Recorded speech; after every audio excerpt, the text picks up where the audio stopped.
मित्रांनो, जय जिजाऊ मराठा लग्नाक्षराच्या या सामाजिक प्लॅटफॉर्मवर आपल्या सर्वांचं स्वागत आहे, की हा व्हिडिओ त्यांच्यासाठी आहे फक्त, की मराठा लग्नाक्षता ॲप्लिकेशनमध्ये काही दिवसांपूर्वी ज्या काही जुन्या प्रोफाईल नोंदलेल्या आहेत, तर त्याच्यामध्ये अर्धवट किंवा चुकीची माहिती असल्यामुळे त्या प्रोफाईल व्हेरिफाय होऊ शकल्या नाहीत. आणि विशेषतः ह्या ज्या काही प्रोफाईल आहेत, तर त्या चुकीनं म्हणजे ड्रॉपडाऊनमध्ये जिथे वधूवर सिलेक्ट करायचं, तिथे चुकीनं वधू सिलेक्ट केलेलं आहे. आणि मग याच्यामुळे बऱ्याचदा काय होतं, की साधा सरळ ॲप्लिकेशन असतं आणि आपण प्रोफाईलसुद्धा व्यवस्थित नोंदवत नाही. त्याच्यामुळं बरेच गैरसमज निर्माण होतात आणि लग्न जुळण्यास अडचणी निर्माण होतात. तेव्हा सर्वप्रथम प्ले स्टोअरला जाऊन मराठा लग्न अक्षदा हा शब्द इंग्रजीत किंवा मराठीत टाईप करा किंवा ॲप.लग्न अक्षदा हे Googleवर टाईप करा. हे टाईप केल्याच्यानंतर तुम्हाला एक ॲप ओपन होईल. ॲप ओपन झाल्याच्यानंतर, डाउनलोड झाल्याच्यानंतर किंवा वेबसाईट ओपन होईल. त्याच्यावर मोबाईल नंबर टाका, ओ-टी-पी येईल, ओ-टी-पी टाका, त्याच्यावर वरती नाव टाका, तालुका, जिल्हा निवडा. त्याच्यानंतर 4-6 अंकी तुमचा पासवर्ड 1, 2, 3, 4, 6 जो काय असेल तो सेट करा. त्याच्यानंतर रेफरल कोड काही टाकायची गरज नाही. त्याच्यानंतर माझे प्रोफाईलवर क्लिक केल्याच्यानंतर तुम्हाला एक पेज ओपन होईल.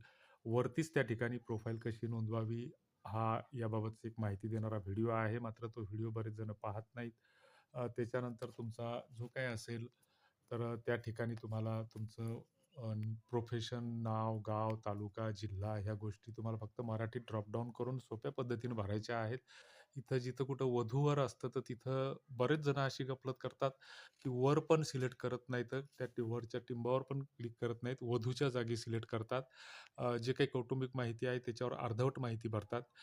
मुलींच्या बाबतीत व्यवस्थित अपेक्षा लिहित नाहीत आणि सगळ्यात शेवटी जे काही तुम्हाला 2 फोटो टाकायचे असतात, म्हणजे सगळ्यात सुरुवातीला 1 नंबरच्या फोटोला एक पहिला फोटो नवऱ्याचा किंवा नवऱ्या मुलीचा टाकायचा असतो. तिथं तो फोटो पण बरेच जण व्यवस्थित टाकत नाहीत. कोणीतरी पासपोर्ट फोटो तिथं टाकते.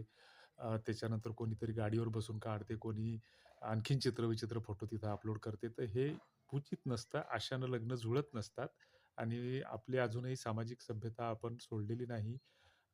तर बऱ्याच गोष्टी आहेत. 2 नंबरच्या फोटोच्या ऑप्शनमध्ये बायोडाटा अपलोड केला पाहिजे किंवा आपल्या घराचा फोटो किंवा आपल्या व्यवसायाचा फोटो त्या ठिकाणी अपलोड केला पाहिजे. मुलींच्या बाबतीत दोन्ही फोटो मुलींची स्वतःचेच अपलोड करावे.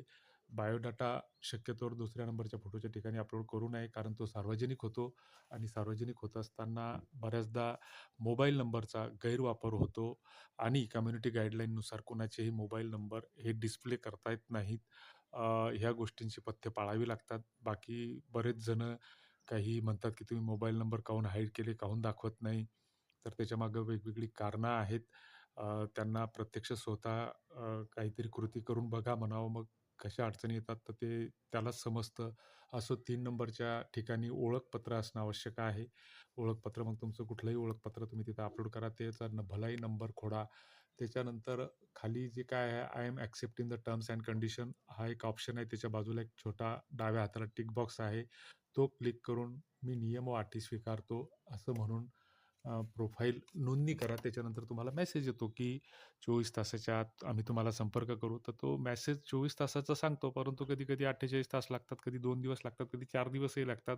कारण आम्हीही तुमच्यासारखे सामान्य माणसं आहोत. कधी टप्पे बदलावे लागतात, कधी तुरीचं पाणी असतं, कधी गव्हाला पाणी द्यावं लागतं, कधी खत घालावं लागतं. शेती-मातीशी जुळलेली लोकं आहोत आपण.